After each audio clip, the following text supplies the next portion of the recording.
Hello friends, Assalamualaikum. I'm Nusrat Jain. আজকে আমি তোমাদের সাথে শেয়ার করব how to make columns in Microsoft Word Bangla.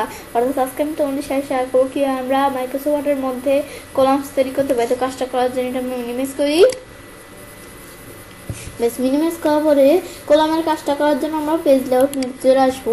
তো আসার পরে আজকে বলছি তোমাদের সাথে এই যে কলামসের বিষয়টা শেয়ার করব। তাছাড়া আমার চ্যানেলে এই যে কলাম ছাড়াও এই সাইজ, ওরিয়েন্টেশন, মার্জিনস প্রত্যেকটা বিষয়ের উপর আমার চ্যানেলে আলাদা আলাদা ভিডিও দেওয়া তোমরা চ্যানেল দেখতে পারো। এখন কলামসের বিষয়টা করার জন্য প্রথমে ক্লিক করি। ক্লিক করে আমি প্রথমে দেওয়া আছে 1 মানে একটা কলাম। এখন আমি যদি 2 দেই,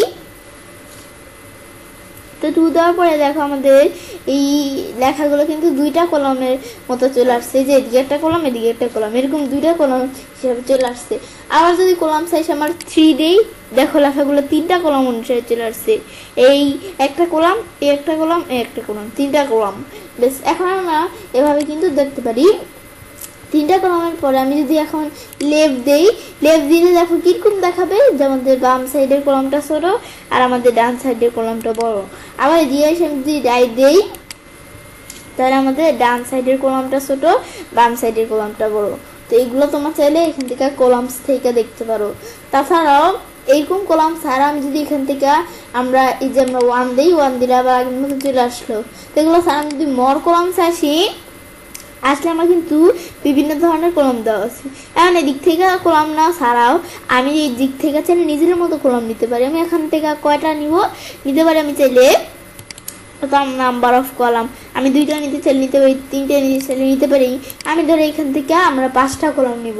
তো এটা সিলেক্ট করার পরে এখন আমি যদি ওকে দিই, দিলে কিন্তু এই 5টা কলাম চলে আসলো। এই দেখো 5টা কলাম চলে আসলো, কিন্তু এদিকে 3টা কলাম পর্যন্ত আছে। এখন এদিকে এসে 5টা কলামের পরে আমি যদি আরো কলাম বাড়াইতে চাই, আমি ধরো 8টা কলাম দিলাম।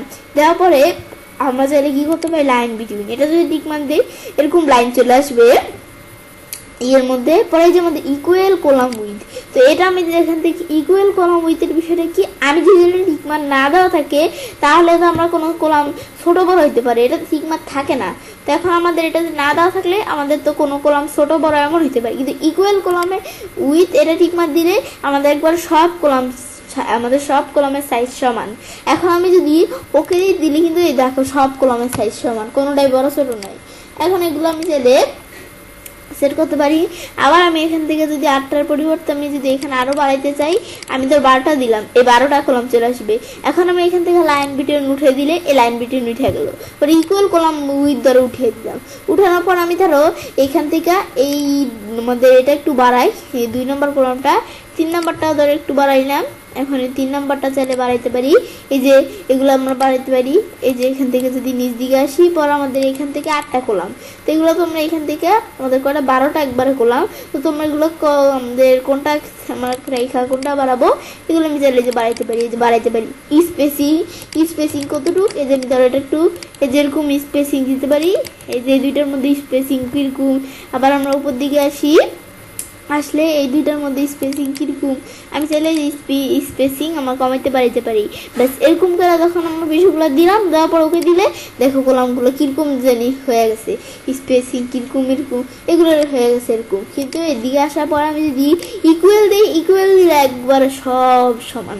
এখন আমি এখান থেকে লাইন বিটুইন টিকমার্ক দিতে পারি চাইলে। তো এখন আমি যদি এখন ওকে দিই, দেখো আবার আগের মতো সব আমাদের সমান হয়ে গেছে। এগুলো তোমার চাইলে এখান থেকে এদিকে গিয়ে এই যে মর কলামস থেকে করতে পারো। তো এখন আমি যদি এদিকে দেখি, আমি ধরো এই যে এখান থেকে এই যে কলামসে আসি, এই যে মর কলামসে আসি, আমি ধরো এখান থেকে স্পেসিংটা বাড়াই, মানে আমাদের অনেক লেগে গেছে বিষয়গুলা। আমি ধরো স্পেসিং বাড়াইলে বিষয়গুলা একটু ফাঁক হবে। রাস্তা আমি ধরো এখানে স্পেসিং বাড়ালাম, ওকে দিলে এখন আমাদের কিন্তু বিষয়গুলো আমরা করতে পারি। এখন আমি ধরো এই যে এভাবে যে আমরা বিষয়টা করলাম, এখন আমাদের কিন্তু এখানে আমরা কয়টা কলাম, আমরা 12টা কলাম দিছিলাম না। এখন এই যে একটা কলাম, 2টা, 3, 4, 5, 6, 7, 8, 9, এখন কিন্তু 9টা কলাম আসছে। কিন্তু আরো 3টা কলাম এদিকে কোথায় গেল? আরো 3টা কলাম কিন্তু আছে, কিন্তু আমাদের এই লেখাগুলো একটু যেহেতু কম, সেজন্য আমাদের কলামগুলো হইতেছে না। আমি যদি লেখাগুলো একটু বেশি হইতো, সেজন্য আমাদের তাহলে কিন্তু এদিকে আরো কলামের মধ্যে লেখা থাকতো। তো আমি এখন পরের কলামে আসার জন্য আমি যদি ব্রেক অপশনে আসি, তাই আমি এখন এই যে কলামে ক্লিক করি, এই যে কলাম ব্রেকের দিকে আসলে এই যে পরের কলামে চলে আসলাম, পরের কলামে আসলাম। আবার আমরা এখান থেকে আমি আবার বেঁকে এসে কলামে ক্লিক করি, এই যে আবার আমরা পরের কলামে আসলাম।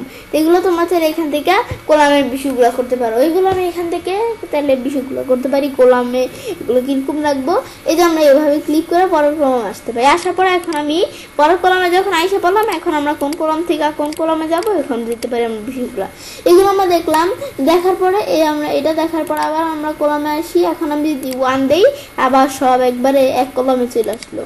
তো এগুলো আমরা চাইলে এখান থেকে এই বিষয়গুলো করতে পারি। তো এগুলো তো আমরা দেখলাম কিভাবে করতে পারি। এখন আমরা আমাদের ধরো এভাবে কিন্তু আমরা আমাদের পুরা লেখা দিয়ে বিষয়টা করছি। এখন আমি ধরো এখান থেকে আমরা ধরো এই লেখাটুকু সিলেক্ট করলাম, করার পর এখন কলামসে আসি।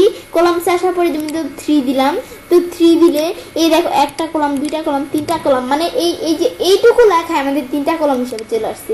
আবার এদিকে এসে আমি যদি কলামসে আসি, আসলে মর কলামসে আসলে আমি ধরো এখান থেকে নিজের মতো আমাদের করতে পারি। বা আমি যদি লিখে ধ্যানটা দিয়ে দেখো এই লেখাগুলো সিলেক্ট করা, এই লেখাগুলো দেখো আমরা আমাদের এখান থেকে 4টা কলাম হিসাবে চলে আসছে। তোমরা চাইলে এগুলো করতে পারো। ব্যাস পর আবার কলামসে গিয়ে আমি বলছি 1 দিলে আবার এক কলাম হিসাবে চলে আসলো। আবার আমি ধরো এই লেখাটুকু সিলেক্ট করলাম। এগুলো আমরা এখান থেকে কোনো অনুসারে দিব, আমি বলছি ওদিক থেকে এদিক থেকে দিতে পারি। বা আমরা চাইলে এখান থেকে যদি এভাবে দিই, দেওয়ার পর আমি ওকে দিই, বেশ দেখো এই লেখাগুলাই সিলেক্ট করা আছে। এই লেখাগুলো আমাদের 5টা কলাম হিসেবে চলে আসলো, 1 2 3 4 5। এভাবে কিন্তু এভাবে আমরা এই লেখাগুলো 5টা কলাম হিসেবে চলে আসে। তো এগুলো দেখলাম, ব্যাস দেখার পর আমরা তো জানি এভাবে সিলেক্ট করে এই বিষয়গুলো সিলেক্ট করে আমি এখানে কলামে গিয়ে 1 দিলে এই আগের আমাদের 1 এক কলামে এভাবে কিন্তু বিষয়গুলো চলে আসলো। ব্যাস তো এখন আমরা এখান থেকে করতে পারি। ব্যাস এগুলো আমরা দেখলাম, দেখার পর এভাবে আমার ছেলে কাজটা করতে পারি। এভাবে আমরা খুব সহজে মাইক্রোসফট ওয়ার্ডের মধ্যে কলামস তৈরি করতে পারি। ফ্রেন্ডস, আমার আজকের এই ভিডিওটি যদি তোমাদের ভালো লেগে থাকে, তোমার চ্যানেলটি সাবস্ক্রাইব, লাইক, কমেন্ট এবং সবার সাথে শেয়ার করবে।